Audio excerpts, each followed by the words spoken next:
శ్రీమౌద్గల్య శ్రీవత్ససగోత్రజాతౌ శ్రీ అప్పలార్యరత్నమార్య తనూభవౌద్వౌ శ్రీమత్సటారిచరణాంబుజంచరీకౌ శ్రీరంగరామానుజదేశికౌస్తుమ.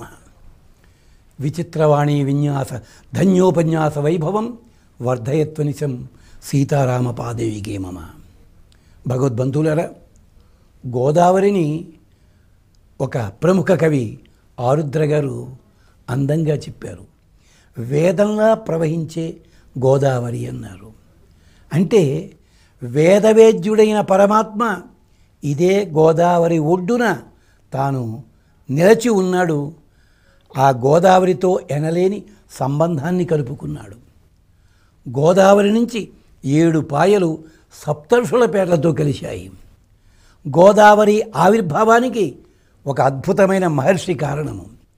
గోదావరి ఆవిర్భావానికి పరమశివుల వారు, షణ్ముఖుడు, వినాయకుడు, పార్వతీదేవి, గంగానది ఇంతమంది కారణము.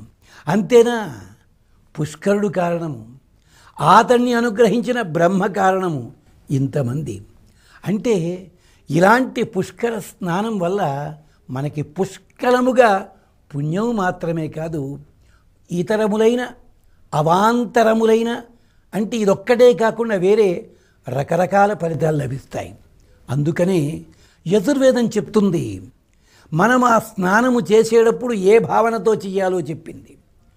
ఒకే భావనని రకరకాలుగా చెప్తుంది వేదం. అంటుంది, ఇదమాపహ ప్రవహత అవధ్యంచ.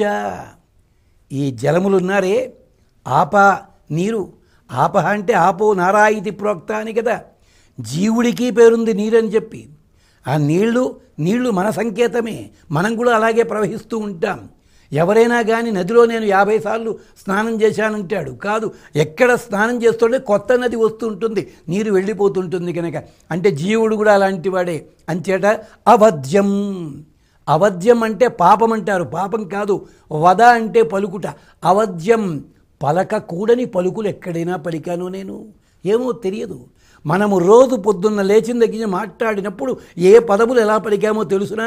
ఓ వరుణదేవా, నేను చేసిన అవధ్యములు అంటే పలుకకూడని పలుకుల వల్ల కలిగిన పాపాన్ని ప్రవహత దూరంగా తొలగించేయవయ్యా. ప్రవహించే నీటికి ఎప్పుడూ కూడా మాలిన్యం ఉండదు. ఒకటి ఉన్నట్టయితే మాలిన్యం తొలగించేస్తుంది, వెళ్ళిపోతుంది అక్కడ.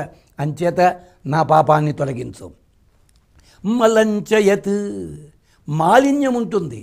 ఇందాకటి మాటేమో వాక్కుకి సంబంధించింది. ఈ వాక్కు దేనివల్ల? మనస్సు వల్ల వస్తోంది. అంచేత నీవు లోపల స్నానం చేశానంటే నా మనస్సు వాక్కు రెండూ పరిశుద్ధం కావాలి. మరి శరీరము ఎంచేత ప్రకృతి మండలంలో ఉన్నాం కనుక శరీరానికి మాలిన్యం ఉంటుంది. ఈ మాలిన్యాన్ని కూడా తొలగించు. ఎలాగా?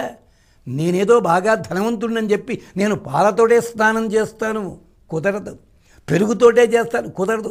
ఆ నీటితోటే స్నానము చేస్తేనే మాలిన్యం పోతుంది. అంచేత మనం ఎన్ని రకాలుగా చేసినా కూడా దేవతలకైతే అలా ఆరాధన చేస్తాం. మనకి ఇగో జలముల ద్వారా శరీర మాలిన్యాన్ని తొలగించు. అంతేకాదు, యచ్చ అభిదుద్రోహ అనృతం. నేనెక్కడైనా అబద్ధం ఆడుంటాను, ఋతము కానిది మాట్లాడుంటాను. ఋతము అంటే నిజమని అర్థం. రెండో అర్థము, ఋతం అంటే వేదవాక్కు.